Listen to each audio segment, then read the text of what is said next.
श्रीमद् भगवद गीता का ज्ञान कर्म पर आधारित है। भगवान श्री कृष्ण ने भी गीता उपदेशों में बिना किसी भय या चिंता के कर्म करते रहने की बात कही है। ऐसा कहा जा सकता है कि गीता ज्ञान के माध्यम से श्री कृष्ण ने मनुष्यों को जीवन जीने का सही तरीका सिखाया है। कर्म से होकर परमात्मा तक जाने वाले मार्ग को उन्हीं ने बताया है। श्री कृष्ण का संपूर्ण जीवन ही एक प्रबंधन की किताब है, जिसमें प्रत्येक व्यक्ति के लिए जीवन जीने के लिए श्रेष्ठतम सूत्र हैं। श्री कृष्ण का मानना है कि अगर व्यक्ति मस्तिष्क को शांत और हृदय को स्थिर रखकर प्रयास करे तो निश्चित तौर पर एक उत्तम परिणाम की ओर अग्रसर हो सकता है। वहीं आज हम आपको इस वीडियो के माध्यम से श्री कृष्ण द्वारा भगवद गीता में बताई गई उन विशेष बातों की जानकारी देने जा रहे हैं, जिन्हें अपनाकर असल में व्यक्ति सफलता और सुख दोनों का आनंद उठा सकता है। 1. जीवन के हर संघर्ष का सामना करो। श्री कृष्ण कहते हैं कि व्यक्ति का जन्म अगर पृथ्वी पर हुआ है तो संघर्ष भी उसे करना ही होगा। मानव जीवन में आकर ईश्वर भी सांसारिक चुनौतियों से बच नहीं सकते। ऐसे में परिस्थितियों से भागने के बजाय उसके सामने डटकर खड़े हो जाना चाहिए, क्योंकि कर्म करना ही मानव जीवन का पहला कर्तव्य है। कर्मों से ही परेशानियों को जीता जा सकता है। 2. विजय के लिए स्वास्थ्य की आवश्यकता।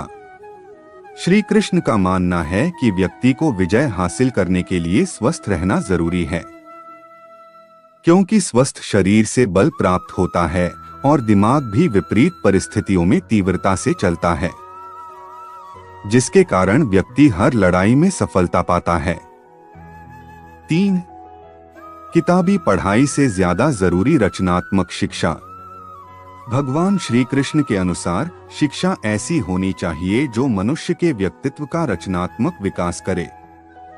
यानी कि मात्र किताबी पढ़ाई ही नहीं, व्यक्ति को जीवन के हर एक पहलू से कुछ न कुछ सीखते रहना चाहिए और अन्य कलात्मक क्षेत्रों में भी आगे बढ़ना चाहिए।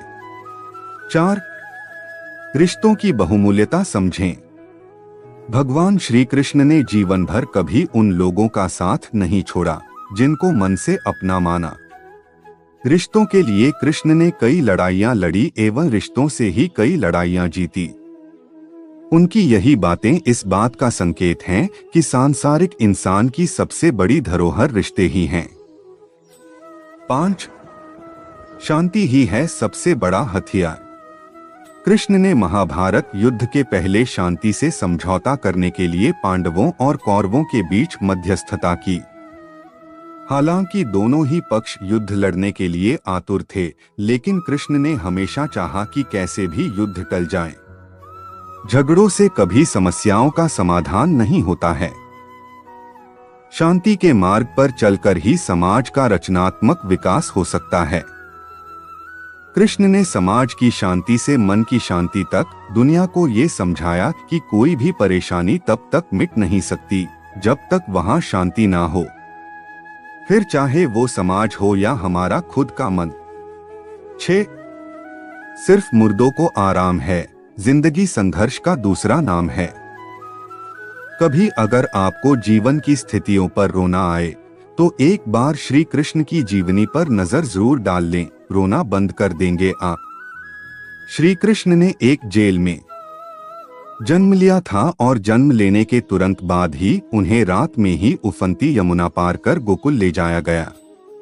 तीसरे दिन ही राक्षसनी पूतना उन्हें मारने आ पहुंची और यहाँ से जो संघर्ष का सिलसिला शुरू हुआ वह देह त्यागने तक बना रहा। भगवान श्री कृष्ण का जीवन कहता है, आप कोई भी हो, संसार में आए हैं तो जब तक जीवन है आपको संघर्ष करना ही होगा। वे चाहे श्री कृष्ण हो या पुरुषोत्तम श्री राम मानव अवतार लेकर, परमात्मा भी सांसारिक चुनौतियों से बच नहीं पाए। लेकिन श्री कृष्ण ने कभी किसी बात की शिकायत नहीं की, हर परिस्थिति को जिया और जीता।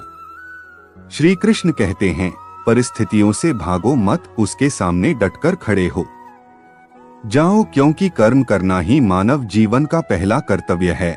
हम कर्मों से ही मुश्किलों को जीत सकते हैं। 7. शिक्षा वही जो अज्ञान घटाए, कौशल बढ़ाए। श्री कृष्ण ने अपनी शिक्षा मध्य प्रदेश के उज्जैन में सांदीपनी ऋषि के आश्रम में रहकर पूरी की थी। कहा जाता है कि 64 दिन में उन्होंने 64 कलाओं का ज्ञान हासिल कर लिया था। वैदिक ज्ञान के अलावा उन्होंने कलाएं सीखी। शिक्षा ऐसी ही होनी चाहिए जो हमारे व्यक्तित्व का रचनात्मक विकास करे। संगीत, नृत्य, युद्ध सहित 64 कलाएं कृष्ण के व्यक्तित्व का हिस्सा बनी।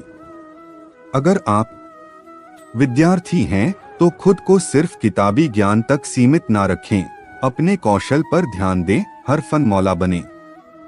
अगर आपके बच्चे स्कूल में पढ़ते हैं तो उन्हें अपने व्यक्तित्व को कौशल समृद्ध करने को प्रोत्साहित करें। उनमें कोरा ज्ञान ना भरें, उनकी पढ़ाई ऐसी हो कि उनकी रचनात्मकता को नए आयाम मिले। 8.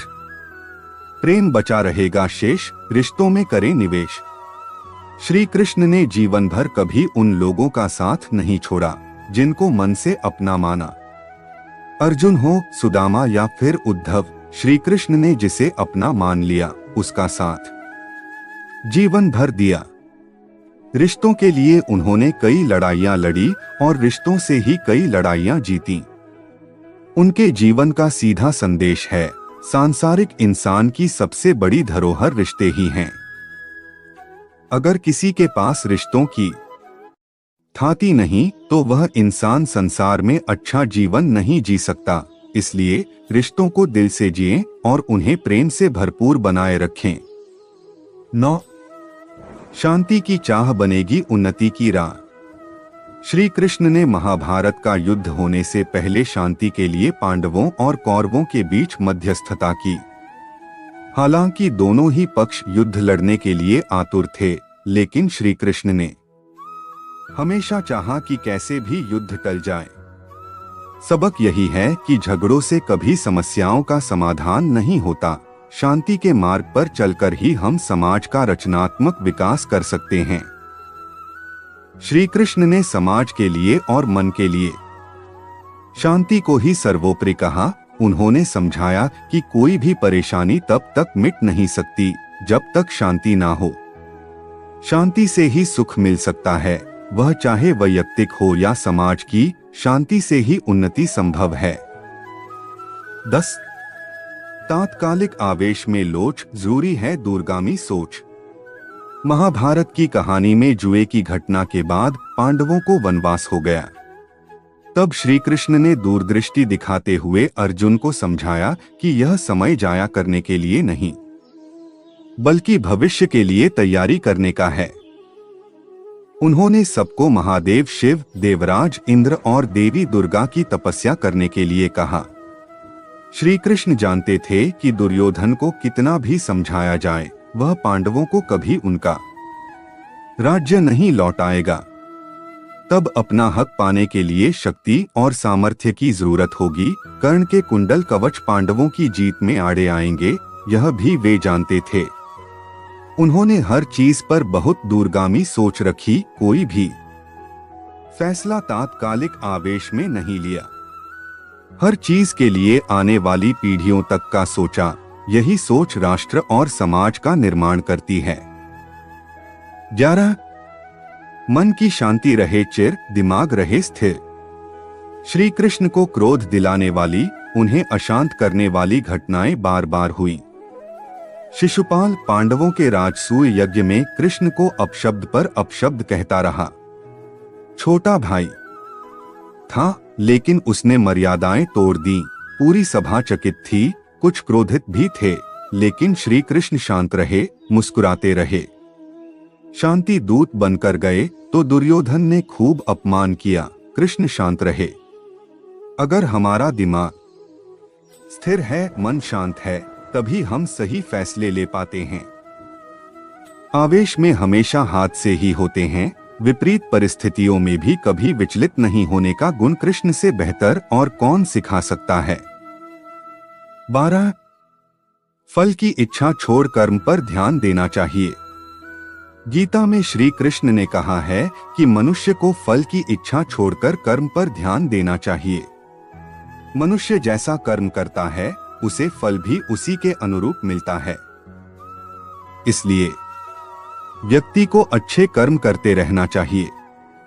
13 स्वयं का आकलन। श्री कृष्ण के अनुसार व्यक्ति को खुद से बेहतर कोई नहीं जान सकता, इसलिए स्वयं का आकलन करना बेहद जरूरी है। गीता में कहा गया है कि जो व्यक्ति अपने गुणों और कमियों को जान लेता है वह अपने व्यक्तित्व का निर्माण करके हर काम में सफलता प्राप्त कर सकता है। 14 मन पर नियंत्रण। हमारा मन ही हमारे दुखों का कारण होता है। ऐसे में श्री कृष्ण ने गीता में कहा है कि जिस व्यक्ति ने अपने मन पर काबू पा लिया वह मन में पैदा होने वाली बेकार की चिंताओं और इच्छाओं से भी दूर रहता है। साथ ही व्यक्ति को अपने लक्ष्य को भी आसानी से प्राप्त कर लेता है। 15 क्रोध पर काबू रखें। क्रोध में व्यक्ति नियंत्रण खो बैठता है और आवेश में आकर गलत कार्य कर देता है। यहाँ तक कि कभी कभी गुस्से में व्यक्ति खुद का अहित कर बैठता है।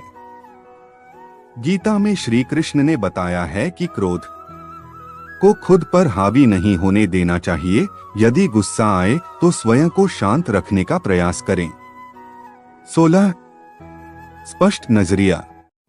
गीता के अनुसार व्यक्ति को संदेह या संशय का स्थिति में नहीं रहना चाहिए। जो लोग संशय का स्थिति में रहते हैं उनका भला नहीं हो सकता है। जीवन में स्पष्ट नजरिया होना चाहिए। श्रीमद् भगवत गीता में उच्च कोटि के भगवत प्रेमी को ज्ञानी भक्त माना गया है। उनके मन में किसी भी प्रकार की कोई इच्छा नहीं होती। वे केवल भगवान के प्रेम में ही मस्त रहते हैं। प्रेमी भक्तों में गोपियों का नाम प्रसिद्ध है। गोपियों ने अपने सुख का त्याग कर प्रियतम भगवान के सुख को ही अपना सुख माना था। ज्ञानी अर्थात प्रेमी भक्त भगवान से कुछ नहीं चाहता, इसलिए वो भगवान का सर्वश्रेष्ठ भक्त है। बुरे लोग हमेशा बुरे कर्म करते हैं, फिर भी वह जीवन में सुखी और संपन्न रहते हैं, जबकि अच्छे लोग जीवन भर अच्छे कर्म करते हैं, फिर भी उसे अपमान और दर्द ही मिलता है। अक्सर लोगों के मन में ऐसा सवाल रहता है कि जो लोग अच्छे कर्म करते हैं वो परेशान रहते हैं, वहीं जो बुरे कर्म करते हैं वो खुशी से रह रहे होते हैं। अच्छे कर्म करने वाले परेशान होते हैं कि आखिर उन्हें इतनी परीक्षा क्यों देनी पड़ रही है, जबकि जो अधर्म की राह में है वो खुश है और जिंदगी का लुत्फ उठा रहे हैं। अक्सर लोग सोचते हैं कि अब अच्छाई का जमाना ही नहीं रहा। अगर आपके मन में भी ये सवाल आया है तो आज आप इसका जवाब सुन लीजिए। ये जवाब वो है जो भगवत गीता में लिखा है और श्री कृष्ण ने अर्जुन को दिया था। भगवत गीता में वर्णित कथा के अनुसार जब भी अर्जुन के मन में कोई दुविधा होती थी तो वो श्री कृष्ण के पास पहुंच जाते थे। एक बार की बात है, अर्जुन ने भगवान श्री कृष्ण के समीप आकर कहा कि वो दुविधा में है और इसका जवाब वो श्री कृष्ण से चाहते हैं। श्री कृष्ण ने पूछा कि क्या सवाल है। अर्जुन ने कहा, मुझे ये जानना है कि अच्छे लोगों के साथ हमेशा बुरा ही क्यों होता है, वहीं बुरे लोग खुशहाल दिखते हैं। अर्जुन के मुंह से ऐसी बातें सुनकर श्री कृष्ण मुस्कुराए और कहा, मनुष्य जैसा सोचता है और महसूस करता है वैसा कुछ नहीं होता है, बल्कि अज्ञानता की वजह से वो सच्चाई नहीं समझ पाता है। अर्जुन उनकी ये बात समझ नहीं पाए। इसके बाद श्री कृष्ण ने क्या कहा वो जानते हैं। कान्हा ने अर्जुन से कहा कि हे पार्थ, मैं तुम्हें एक कथा सुनाता हूँ, उसे सुनकर तुम समझ जाओगे कि हर प्राणी को उसके कर्म के हिसाब से ही फल मिलता है। प्रकृति हर किसी को अपनी राह चुनने का मौका देती है। अब वो मनुष्य की इच्छा पर निर्भर करता है कि उसे धर्म की राह चुननी है या अधर्म की। कथा शुरू करते हुए श्री कृष्ण ने कहा, एक नगर में दो पुरुष रहा करते थे। एक पुरुष व्यापारी था जिसके जीवन में धर्म की बहुत महत्ता थी। वो पूजा पाठ में यकीन रखता था। वो हर रोज मंदिर जाता था और दान धर्म भी करता था और हर रोज भगवान की पूजा करता था। वहीं दूसरा पुरुष बिल्कुल विपरीत था। वो हर रोज मंदिर तो जाता था लेकिन पूजा करने नहीं, बल्कि मंदिर के बाहर से जूते चप्पल चुराने। उसे दान और धर्म से कोई लेना देना नहीं था। समय बीतता गया और एक दिन बहुत जोर की बारिश हो रही थी। इस वजह से मंदिर में पुजारी के अलावा कोई नहीं था। ये बात जब दूसरे पुरुष को पता चली तो उसने कहा कि ये सही मौका है मंदिर का धन चुराने का। पंडित से नजर बचाकर उसने मंदिर का सारा धन चुरा लिया। उसी समय धर्म कर्म में विश्वास रखने वाला व्यक्ति भी मंदिर पहुंचा। दुर्भाग्य से मंदिर के पुजारी ने उसे ही चोर समझ लिया और चिल्लाने लगे। वहां लोग एकत्र हो गए और उसे बहुत मारा। किसी तरह वो बचते बचाते वहां से निकला तो दुर्भाग्य ने उसका साथ वहां भी नहीं छोड़ा। मंदिर के बाहर वो एक गाड़ी से टकरा गया और घायल हो गया। फिर वो व्यापारी लंगड़ाते हुए घर जाने लगा तो रास्ते में उसकी मुलाकात उस पुरुष से हुई जिसने मंदिर से धन चुराया था। उसने कहा, आज तो मेरी किस्मत चमक गई, एक साथ इतना सारा धन मिल गया। ये सब देखकर उसे बहुत बुरा लगा और उसने अपने घर से भगवान की सारी तस्वीरें निकाल दी। कुछ सालों बाद दोनों की पुरुषों की मृत्यु हो गई। मरने के बाद जब दोनों यमराज की सभा में पहुंचे और भले पुरुष ने दूसरे व्यक्ति को देखा तो उसे बहुत गुस्सा आया। उसने क्रोधित होकर यमराज से पूछ ही लिया, मैं तो हमेशा अच्छे कर्म करता था, दान में विश्वास रखता था, उसके बदले जीवन भर मुझे अपमान और दर्द ही मिला और इस व्यक्ति को नोटों से भरी पोटली, आखिर ऐसा भेदभाव क्यों? इस पर यमराज ने कहा, पुत्र तुम गलत समझ रहे हो। जिस दिन तुम्हारी गाड़ी से टक्कर हुई थी वो दिन तुम्हारे जीवन का आखिरी दिन था, परंतु तुम्हारे अच्छे कर्मों की वजह से तुम्हारी मौत सिर्फ एक छोटी से चोट में बदल गई। तुम इस दुष्ट व्यक्ति के बारे में जानना चाहते हो? दरअसल इसके भाग्य में राजयोग था, मगर इसके कुकर्मों और अधर्म की वजह से वो सिर्फ एक छोटी सी धन की पोटली में बदल गया। कथा सुनाने के बाद श्री कृष्ण अर्जुन से कहते हैं, पार्थ क्या अब तुम्हें तुम्हारे सवाल का जवाब मिल गया?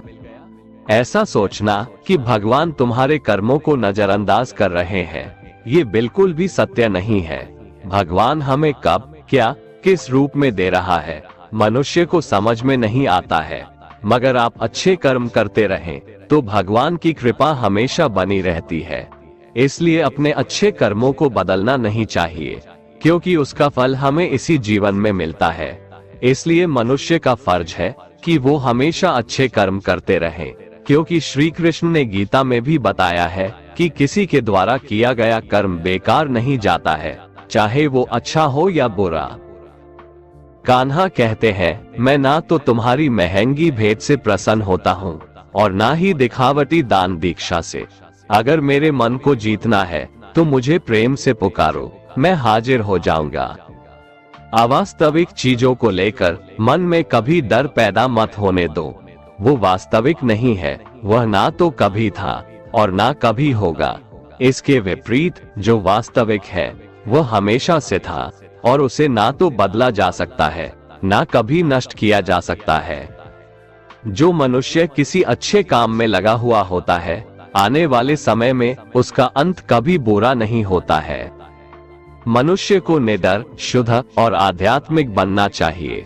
जीवन का आनंद लो, उदार दिल से बातें करो, किसी पर क्रोध मत करो, किसी का अहित मत सोचो, सभी के साथ सद्भाव के साथ पेश आओ। कर्म का नियम कहता है कि प्रत्येक घटना का एक कारण और प्रभाव होता है। समान रूप से किए गए कार्य के परिणाम अलग अलग हो सकते हैं। ये केवल इस बात पर निर्भर करता है कि वो कर्म करता किस प्रकार है। जिस प्रकार आग एक लकड़ी को जलाकर राख कर देती है, उसी प्रकार आत्मा ज्ञान आपके अंदर चलने वाले सभी द्वैत कार्यों को भस्म कर आपको आंतरिक शांति प्रदान करता है। भगवान पर विश्वास उस बच्चे की तरह करो जिसे हवा में उछालो तो वह हंसता है, वह डरता नहीं है, क्योंकि वह जानता है कि आप उसे गिरने नहीं दोगे। दुनिया में हमारे सामने चाहे जो परिस्थिति आ जाए, एक काम करना, अपने जीवन को ऊपर वाले को सौंप देना। इस मनुष्य लोक में कर्मों के फल को चाहने वाले लोग देवताओं का पूजन किया करते हैं, क्योंकि उनको कर्मों से उत्पन्न होने वाली सिद्धि शीघ्र मिल जाती है। ब्राह्मण, क्षत्रिय, वैश्य और शूद्र, इन 4 वर्णों का समूह गुण और कर्मों के अनुसार मेरे द्वारा रचा गया है। इस प्रकार उस सृष्टि रचनादि कर्म का कर्ता होने पर भी मुझ अविनाशी परमेश्वर को तू वास्तव में अकर्ता ही जान। कर्मों के फल में मेरी स्पृहा नहीं है, इसलिए मुझे कर्म लिप्त नहीं करते। यहाँ श्री भगवान के कहने का भाव है कि कर्म करो, लेकिन फल की इच्छा से नहीं, बस अपना कर्म करते जाओ और आगे बढ़ते जाओ। पूर्व काल में पूर्वजों ने भी इस प्रकार मेरे बताए अनुसार ही कर्म किए हैं और मोक्ष को प्राप्त हुए हैं। इसलिए अगर तू भी मोक्ष को पाना चाहता है तो पूर्वजों द्वारा सदा से किए जाने वाले कर्मों को ही कर। जिसकी आसक्ति सर्वथा नष्ट हो गई है, जो अपने देह पर अभिमान नहीं करता और जो ममता से रहित हो गया है, जिसका चित्त निरंतर परमात्मा के ज्ञान में स्थित रहता है, वैसा कर्मयोगी अपना कर्म यज्ञ की तरह करता है और मोक्ष को प्राप्त होता है। जो अपना सब कुछ परमात्मा को अर्पित कर देता है, जिसके लिए परमात्मा ही सब कुछ है, जो अपने हर कर्म में परमात्मा को देखता है और हर कर्म परमात्मा के लिए करता है, वैसा कर्मयोगी मोक्ष का अधिकारी होता है। जो मनुष्य मुझसे परम प्रेम करके इस परम रहस्य युक्त गीता शास्त्र को मेरे भक्तों में कहेगा, वह मुझको ही प्राप्त होगा, इसमें कोई संदेह नहीं है। उससे बढ़कर मेरा प्रिय कार्य करने वाला मनुष्यों में कोई भी नहीं है, तथा पृथ्वी भर में उससे बढ़कर मेरा प्रिय दूसरा कोई भविष्य में होगा भी नहीं।